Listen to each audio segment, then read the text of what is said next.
Hello everyone! Today's video is going to be a tips and tricks video for early, mid and late game players. Some points may be more valuable for early game players, others for returning players and others for late game players. However, all of these are small details that all players should consider. So let's go! If you're a new player or you're going to create a new account, you should know that right at the start you get a selective summon. You will be summoning 10 monsters, which 2 of them are secured 5 stars. If you don't like them, you can click on summon again and get another 10 monsters. You have 30 attempts. However, if you don't get anything you like in those 30 attempts, you can get a quick quest, complete it, and you will get another 30 attempts. So technically, you can summon as many times as you want until you get exactly what you want. However, that's up to you. You have to have a lot of patience to get that. Knowing this, I've made a tier list with the best monsters for PvE. I do not recommend that you pick anything under A tier, because those monsters are not useful in PvE at all. You may find a specific use, but they are not useful in general, so just pick everything A tier or above. Here is an example. If you are Kina, please do not pick a support.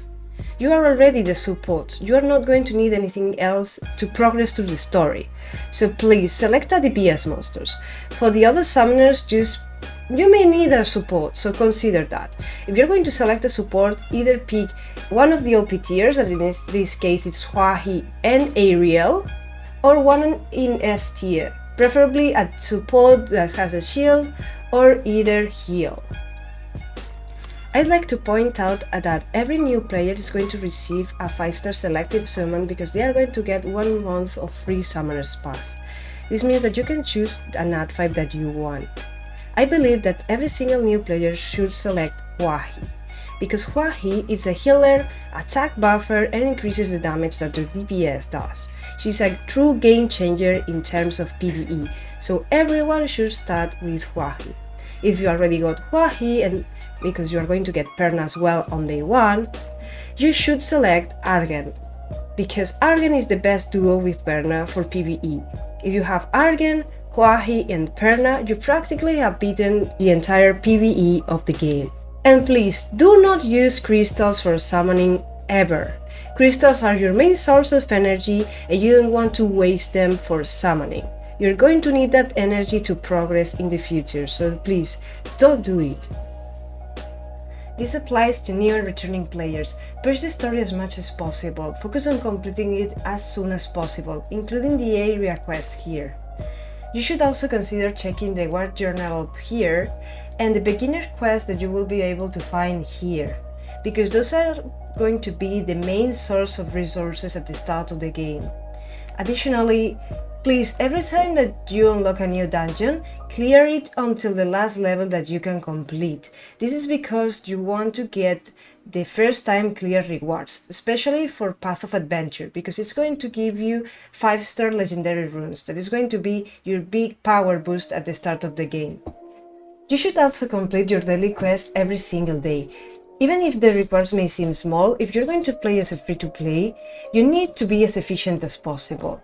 And this is going to be a big reward long term. Focus on one thing at a time. Don't try to level up multiple monsters at the same time. Pick one and work on it until you are done. You should also focus in one dungeon, not in every single dungeon in the game. If you need XP for your monsters, you have to farm Path of Training, because it's also gonna give you Breath of Life, that you are going to need a lot of it. In case that you don't need Breath of Life, you can do XP repeat battles. However, you only have to do XP repeat battles if you have Lapis Door, the last continent, unlocked, because other continents will give you less XP, which is not worth it at all. If you want to level up your summoner, you should farm Path of Adventure. This is the dungeon that gives the most XP in the game, which is also like killing 2 birds with the same stone, because you're going to need runes for your monsters anyways. Tier Glandis should be the primary dungeon for early game players to complete, and this is because of 2 main reasons. The first one is because it's the easiest to complete. You are given Perna at the start of the game, and I believe that you are going to pick Hwahi as one of your main monsters. Those are fire element, which will make it way easier to complete. And the second reason is because you can build absolutely every single monster in the game with Rage Build set for early and mid game. you don't really need that high stats to complete early dungeons, so you're able to fill absolutely every gap with this rune set. If you're a late game player and you're planning to join PvP, then you should consider farming Light Capella. This is because almost every single support unit in the game is currently built with Indomitable rune set. You will also need Destroy, Shield and Invasive runes for very specific monsters. However, you should consider the point that you are currently at before using those sets. It is better that you reach a certain specific number of stats before using them. If you are not able to reach that specific number or you are not able to get good enough stats, then do not use it. It's better that you use Energy, Guard, Fatal or any basic rune set that helps you achieve those stats.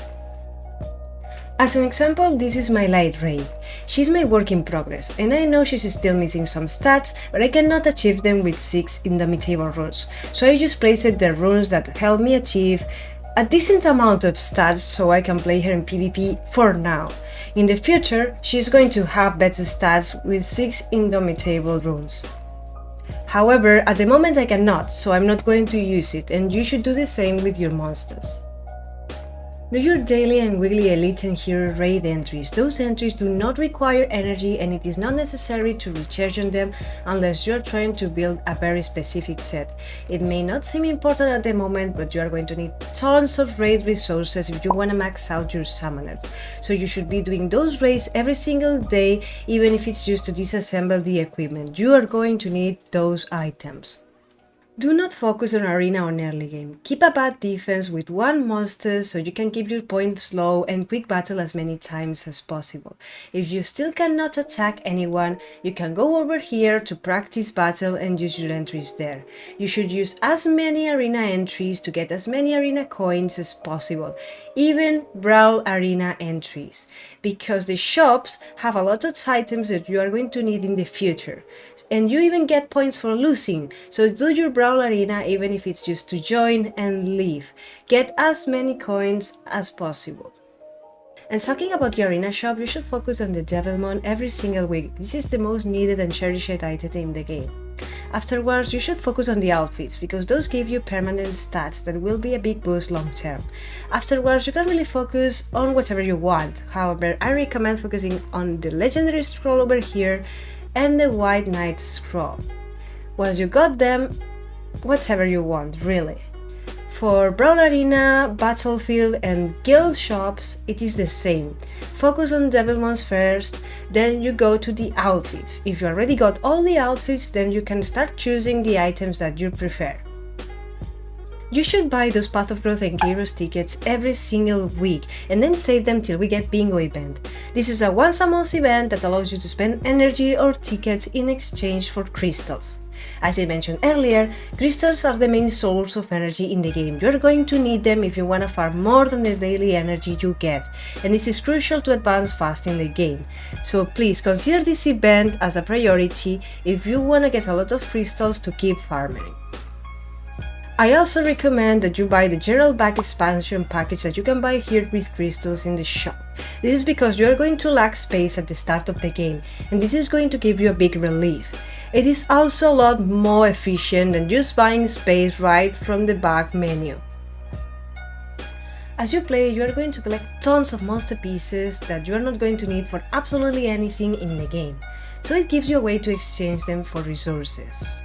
I'd only use 1, 2 and 3 star monster pieces in exchange of resources and keep the 4 star monster pieces to exchange them here, so I can get some 5 star monster pieces that I may need or want. Here, on early game, you may be lacking Breath of Life, so it's totally fine to spend them over here to buy those. Otherwise, I'd buy the XP over here and the Angel Moss over here, but please, never ever use the 5 star monster pieces in resources. You may need them to exchange them for other 5 stars that you are needing or lacking at the moment, so please don't waste them. And with this we came to AFK farming. This is what you're going to do when you cannot play manually, you don't have energy anymore, or you don't know what to do. If you have tokens, you are going to come over here to quest, repeat quest and do those quests. However, if you do not have them, then I recommend that you go to book, creature book, and kill those monsters over here. Try to complete it, because this is going to give you extra rewards just for killing those monsters. As a free-to-play, everything that you can get, it's very valuable, so just do it. And with this we arrived to the last point, professions. Professions are going to allow you to craft items that you are going to need through the game, such as devil mons, books, equipment for your summoner, and more. So you should start focusing on upgrading them as soon as you complete the main story. The game is also going to provide you with the resources that you need to upgrade the first levels, so only the last couple of levels should be a little bit complicated to complete, the rest should be pretty easy. And this is the end of my 2024 tips and tricks video. I hope it helps you progress through the game, and if you liked it, please hit the like and subscribe button. It will help me a lot to keep learning and posting content. Also, let me know in the comment section below what do you think about the game and what kind of content would you like to see on the channel. See you in the next one, bye!